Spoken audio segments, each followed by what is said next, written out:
बिस्मिल्लाहिर्रहमानिर्रहीम, अस्सलाम वालेकुम। वो कहते हैं कि जंग में कोई जीतता नहीं है, बल्कि कोई कम हारता है, कोई ज़्यादा हारता है।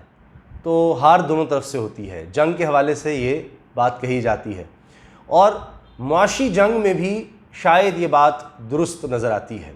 और ऐसे लगता है कि कुछ आलमी ताकतों ने जो जाल बुने थे एक दूसरे के ख़िलाफ़, वो सब उसमें शिकार हो गए और इस वक्त तेल पैदा करने वाले ममालिक शदीद मुश्किल में हैं, शदीद मुश्किलात से दोचार हैं। उनकी मईशत इस वक्त शदीद मुश्किल में घिर चुकी है।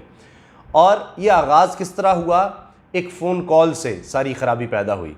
है ना हैरानकुन बात कि एक फ़ोन कॉल किस तरह से ये सारा खेल बिगाड़ चुकी है, उसके बारे में मैं आपको बताऊंगा। और इसमें अमेरिका, रूस और सऊदी अरब, ये तीन बड़े ही अहम तरीन ममालिक हैं और इनमें इस वक्त सबसे ज़्यादा मुश्किल में अमेरिका ही नज़र आ रहा है, सऊदी अरब नज़र आ रहा है और रूस भी। यानी जो एक दूसरे के ख़िलाफ़ काम कर रहे थे, रूस और अमेरिका, वही इसमें फंस चुके हैं। और जो यूँ समझ लें कि कहते हैं कि आप किसी और के लिए कब्र खोदते हैं तो उसमें कई दफ़ा ख़ुद बंदा गिर जाता है। अब हुआ ये कि जब ये सारा बहरान आया तो उसी वक्त तेल की तलब बहुत कम हो गई दुनिया में, डिमांड कम हो गई, ज़ाहिर है इकॉनमी स्लो हो गई थी। तो फिर ये एक इजलास हुआ 6 मार्च को, जो तेल पैदा करने वाले मालिक हैं, ओपेक प्लस जिसको कह लें आप। तो उस इजलास से पहले एक फ़ोन कॉल बड़ी अहम है। ये फ़ोन कॉल हुई शहज़ादा मोहम्मद बिन सलमान, यानी जो वली अहद हैं सऊदी अरब के, उनके और रूस के सदर व्लादिमीर पुतिन के दरमियान ये फ़ोन कॉल थी। इसमें असल में तो बात ये होनी थी कि तेल की हम पैदावार कम करें ताकि उसकी कीमतें ऊपर जा सकें, कोई ठहराव आ सके कीमतों में जो मुसलसल गिर रही हैं। लेकिन वो बात बढ़ते बढ़ते बहसों मुबाहिसे में इतनी बिगड़ गई कि सख्त जुमलों का तबादला हुआ। सख्त जुमले, यानी जो सरबराहान मुमलिकत आपस में इस तरह की बातें नहीं करते, इस तरह के अल्फाज और इतनी ज़्यादा गर्मा गर्मी हो गई, शदीद गर्मा गर्मी हो गई कि फिर उस इजलास में क्या खाक कोई बात तय होनी थी वही हुआ कि रूस ने कहा कि हम तो पैदावार में कमी नहीं कर रहे।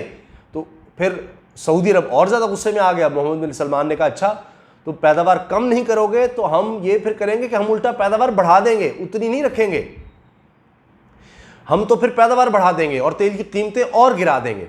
तो रूस ने कहा जी चलें ठीक है। रूस का प्लान ये था कि चलें इससे अमेरिका को नुकसान होगा और मेरे पास $500 अरब के ज़्यादा के ज़खायर हैं तो मैं कुछ अरसा बर्दाश्त कर लूँगा, हम मार्केट शेयर कर लेंगे। अब इस फ़ोन कॉल से पहले भी एक बात हो चुकी है और वो है मोहम्मद बिन सलमान और सदर ट्रंप, अमेरिका के सदर ट्रंप के दामाद के दरमियान। और उन्होंने कहा कि जी ठीक है, हम बिल्कुल आपके साथ खड़े हैं और ट्रंप आपका पूरा साथ देंगे, आप डट जाएं। अब असल में हुआ क्या? ट्रंप का ये ख्याल था कि जब ये तेल की कीमतें गिरेंगी तो इससे अमेरिका को फ़ायदा होगा और इस पर सदर ट्रंप ने ट्वीट भी कर डाली जब ये सारी जंग शुरू हुई सऊदी अरब के दरमियान। और ये अमेरिका एक तरह से खेल खेल रहा था और उसने सऊदी अरब को पुश किया कि बिल्कुल तुम डट जाओ। और सऊदी अरब ने कहा कि हर दफ़ा हम क्यों ही बर्दाश्त करें, हम तेल की कीमतें बढ़ा देते।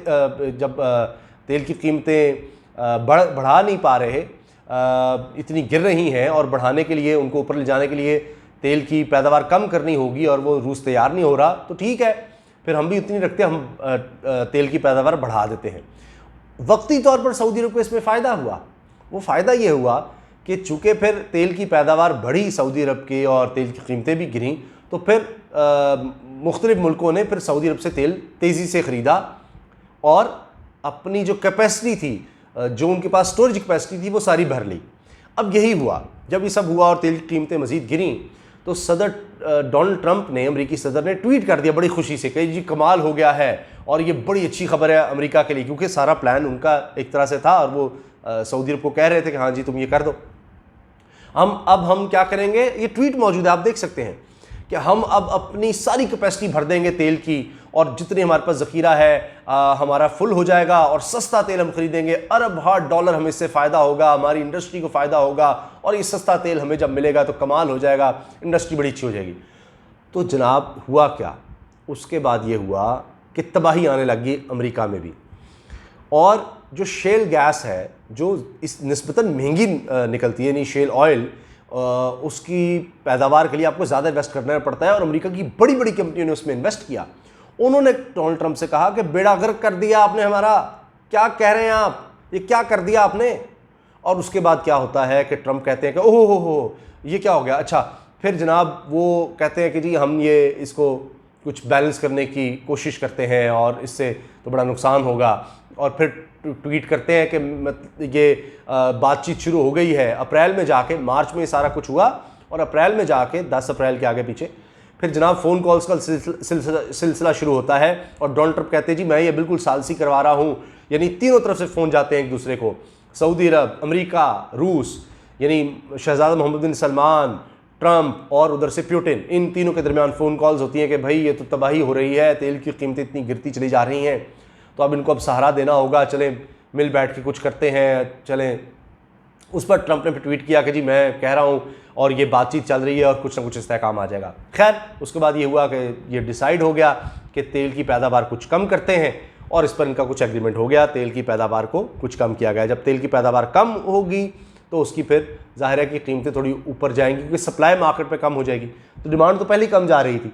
अब क्या हुआ कि उससे कुछ तो बेहतरी आई, यानी तेल की कीमतें कुछ बेहतर हुई, कुछ ऊपर गई, लेकिन इतनी नहीं गई कि मार्केट को आप कह सकें या माशी तौर पर इन मुल्कों का बहरान टल सके। हत्ता कि यह हाल हो गया कि $37 मनफी तक चला गया अमरीकी तेल, मनफी $37 तक, यानी जिनके पास रखवाया हुआ था लोगों ने, ख़रीदारों ने तेल, बड़ी बड़ी कंपनियों ने स्टोरेज के लिए, उन कंपनियों को पैसे देने पड़े उल्टा कि भाई ये तेल भी आप जो है ना, हम पैसे दे रहे हैं, आप अपना तेल यहाँ से उठा लें जो आपने ख़रीदा हुआ है, हमारे पास कैपेसिटी ख़त्म हो गई है और पेनल्टीज़ पड़ेंगी। माफ़ी चाहता हूँ कि जो तेल हम ख़रीद चुके हैं। चीन ने कई कंसाइनमेंट सऊदी अरब को वापस कर दी, 10 मेरा ख्याल है कंसाइनमेंट्स वो वापस कर दी सऊदी अरब को। इस तरह से सऊदी अरब की मईशत भी मुश्किल में आ गई है बहुत ज़्यादा। तमाम जितने भी तेल पैदा करने वाले ममालिक हैं बहुत मुश्किल में हैं। रूस मुश्किल में है, अमेरिका मुश्किल में है। हाल ये है कि इस वक्त तकरीबन $20 फ़ी बैरल, एक बैरल 159 लीटर का होता है, 159 लीटर्स, तो $20 के आगे पीछे चल रही हैं। अमेरिका को धमकी देनी पड़ी कि जी हम ईरान पर, ईरानी शिप्स पर हमला कर देंगे जो समुद्रों में है। ये धमकी की वजह ये थी कि चले इससे धमकी की वजह से कि हो तेल की इंडस्ट्री में बहरान आ जाएगा तो उससे थोड़ी कीमतें बढ़ जाएंगी। वो भी थोड़ा सा मामूली सा फ़र्क पड़ा, उसमें कुछ सारा उसकी वजह से मिला। लेकिन उल्टा फिर ईरान ने भी धमकी दे दी कि अगर हमारी कश्तियों को समंदर में नुकसान पहुंचाया गया तो फिर हम भी अमेरिका के जहाज़ों को तबाह कर देंगे, हम भी पीछे नहीं हटेंगे। तो वो दोनों तरफ से फिर ये एक और ख़तरा बन गया। अभी हाल ही में टला था, पहले भी इतने हालात कशीदा हो गए थे। तो मकसद कहने का ये अर्ज़ करने का कि उससे भी कोई ख़ास फ़ायदा नहीं हुआ, तो $20 के आगे पीछे ही हैं। लेकिन आप हैरान होंगे, आपको पता है कि ये क्या होनी चाहिए कीमत कि इससे इनको जो बजट खसारा इन मुल्कों को पड़ रहा है वो ख़त्म हो सके, क्योंकि मुख्तलिफ ममालिक का मुख्तलिफ है और ये बड़ी लंबी तफसील है। मैं सिर्फ चंद एक आपके सामने रख देता हूँ। मिसाल के तौर पे अमेरिका का मैं आपको अर्ज़ कर दूँ कि $48, अमेरिका के लिए $48 फ़ी बैरल कीमत अगर होगी तो ही उम्मीद की जा सकती है कि इनकी इंडस्ट्री बच सकेगी, तेल की इंडस्ट्री जो अमेरिका की बड़ी इंडस्ट्रीज़ में से शामिल है, जिस पर बड़ा इनका इन्हिसार है। तो अमेरिका की तेल की इंडस्ट्री को चाहिए कि कम से कम $48 फ़ी बैरल पर हो, और ये 2022 तक नज़र नहीं आ रहा कि ये तेल का बहरान ख़त्म हो सकेगा। 2021 और 22 तक, ये अगले साल में भी चलेगा। और ये मैं नहीं कह रहा, ये बड़ी बड़ी एजेंसियां जो तेल की हैं वो ये कह रही हैं। तो इसी तरह से आप ये देखिए कि रूस को तेल की कीमत $42 चाहिए होगी तो तभी उनका बहरान टल सकता है। अब मैं आपको $91 चाहिए जनाब फ़ी बैरल सऊदी अरब को अपने खसारे से बचने के लिए, बजट खसारे से बचने के लिए। और अमेरिकी क्रेडिट रेटिंग एजेंसी के मुताबिक ये मैं आपसे अर्ज़ कर रहा हूँ कि सऊदी अरब को बजट खसारे से बचने के लिए तेल की कम से कम कीमत $91 फ़ी बैरल पर रखने की ज़रूरत है। इसी तरह से IAEA भी कह रहा है कि जनाब ये बहरान इतनी जल्दी नहीं ख़त्म होने वाला। और अभी एक और मैं आपको चीज़ बता दूं कि अगले चंद हफ्तों में, यानी मई के आखिरी तक या जून के आगाज़ में, दुनिया भर में तेल के ज़ख़ीरा करने की गुंजाइश ख़त्म हो जाएगी। यानी जो बच गई है वो भी ख़त्म हो जाएगी तो आगे और बहरान आने वाला है। और अब ये सोचा जा रहा है कि एक ही हल है कि अब 10 जून को इजलास होना है ओपेक प्लस का अगला इजलास, तो उसमें मज़ीद इनको शायद तेल की पैदावार कम करनी पड़े कीमतों को ऊपर लाने के लिए, क्योंकि ये भी जो कीमतें हैं इनमें भी इनका कुछ फ़ायदा नहीं हो रहा उस तरह से। तो आप अंदाज़ा लगाएं कि इस बहरान में सबक ये मिलता है कि एक दूसरे के ख़िलाफ़ इक़दामात कर रहे थे, और अब सऊदी अरब का जो 2030 का विज़न था मोहम्मद बिन सलमान का, जदीद शहर बनाने का, नियोम का, वो भी अब मुकम्मल होता नज़र नहीं आ रहा। और ख़तरा ये पैदा हो गया है कि अगर ये बहरान ज़्यादा बढ़ा और माशी तौर पर सऊदी अरब खुदा न खास्ता तबाही की तरफ जाता है तो हालात बड़े ही ख़राब हो सकते हैं, और सऊदी अरब और इसके असरात ख़ित्ते में भी पड़ सकते हैं। सऊदी अरब में बहुत ज़्यादा एहतजाज और हंगामे हो सकते हैं अगर मौशी तौर पर ये तबाही आगे बढ़ती है। तो ये हाल हो गया है। जो एक फ़ोन कॉल से शुरू हुई थी चीज़, वो बढ़ते बढ़ते बढ़ते कहाँ तक पहुँच गई है कि 3 बड़े ममालिक की इकॉनमी को ही ले बैठी है।